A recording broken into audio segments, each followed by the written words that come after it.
Bonjour à tous, nous poursuivons avec la 7e Mishnah, Mishnah Zayin du 2e Périk.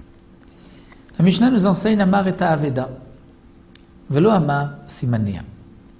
C'est-à-dire, on a trouvé un objet, l'objet a un siman, un signe. Et donc, on a proclamé, on a trouvé un objet, son propriétaire pourra le récupérer lorsqu'il donnera les simanim. Amar et Aveda. Le propriétaire de l'objet, celui qui vient réclamer l'objet, dit « c'est tel objet que vous avez trouvé ». C'est-à-dire, il sait quelle est la aveda, la perte. Mais il ne peut pas donner de simanim, velo amar simanim. Pourtant, il y a des simanim. Lo iten lo. On ne lui donnera pas l'objet. On craint que peut-être cet objet ne lui appartient pas, étant donné qu'il n'a pas donné les simanim. Sauf s'il nous apporte deux témoins qui vont témoigner que cet objet lui appartient.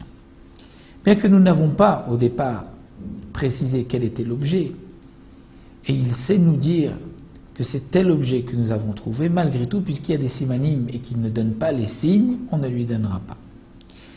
Vaharamai est un homme qui est connu comme étant un voleur, dire un homme qu'on soupçonne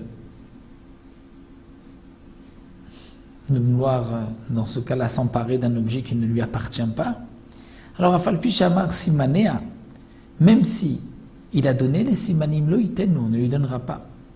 Dire le Rama est celui qui est soupçonné d'être de mauvaise foi, pas être honnête, dire le malhonnête, on va traduire le Ramaï.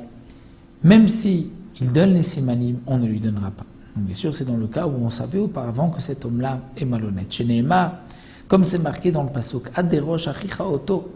La Torah nous dit tu garderas l'objet jusqu'à ce que ton prochain le réclame, jusqu'à ce que ton frère le réclame. De ce pasuk, Aderosh, Derosh, c'est pas juste le réclamer, mais Derosh c'est drisha, c'est-à-dire Achetidrosh et achicha. Toi tu devras vérifier imramai ou imenoramai, est-ce qu'il est honnête ou pas. Donc dans le cas où tu sais qu'il est malhonnête, même s'il te donne les simanim, ne lui rends pas. Peut-être que l'objet ne lui appartient pas. Kol davar sheoseh ve'ochel. La Mishnah poursuit et nous dit lorsque nous avons trouvé un objet qui fait, c'est-à-dire qui produit ve'ochel et qui mange. Puisque si on a trouvé une bête, cette bête, il faudra la rendre à son propriétaire, mais en attendant, il faut aussi la nourrir. Qui va payer la nourriture de cette bête? Est-ce que on va garder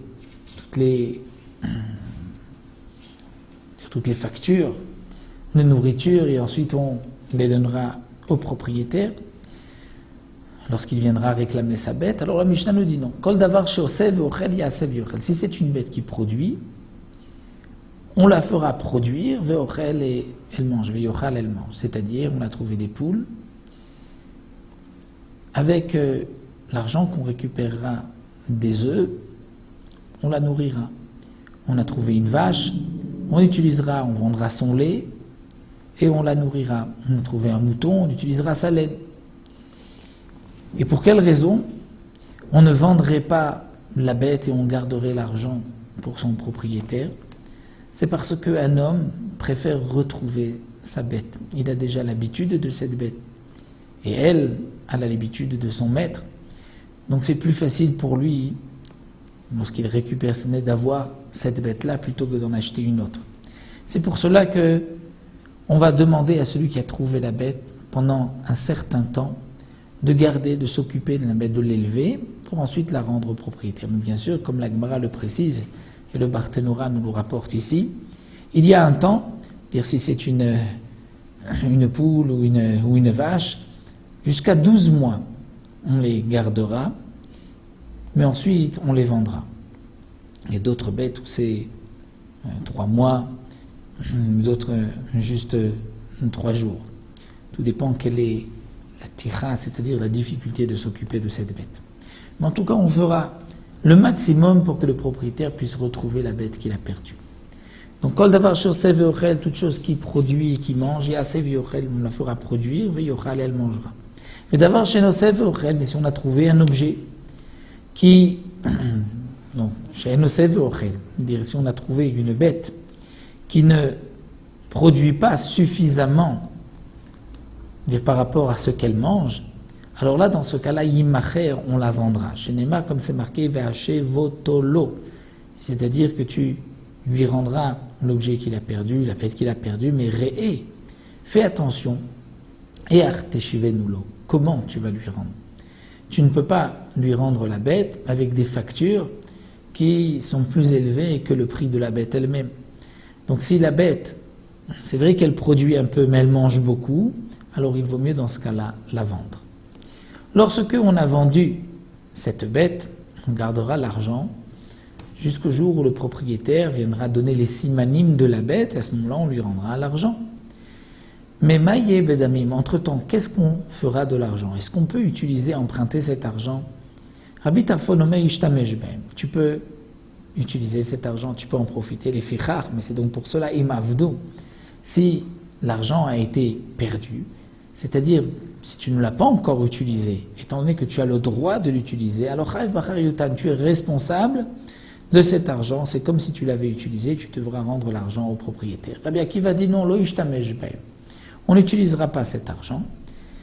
Ramim n'ont pas permis d'utiliser cet argent, et donc les fichar, imavdu et nochai bachriutan, cet argent a été perdu, il n'est pas responsable de remplacer cet argent. Ça c'est l'avis de Rabbi Akiva. La halakha est comme Rabbi Tarfon qu'on pourra utiliser cet argent.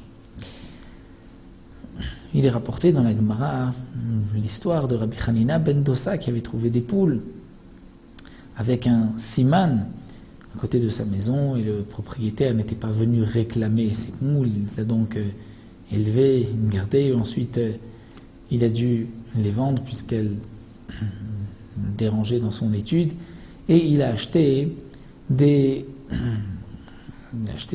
boucs avec cet argent, des chèvres et des boucs. Ici, il a gardé pendant longtemps le bétail de cette homme-là, et ce n'est que des années plus tard où, en passant, le propriétaire est venu réclamer ses poules avec le siman qu'il avait laissé, et Reb Hanina ben Dosa lui a rendu tout un troupeau qui lui appartenait, comme donc nous le voyons ici dans notre Mishnah. C'est pour la Mishnah Zayn, on se retrouvera avec la Mishnah suivante, Mishnah Chet, la prochaine fois.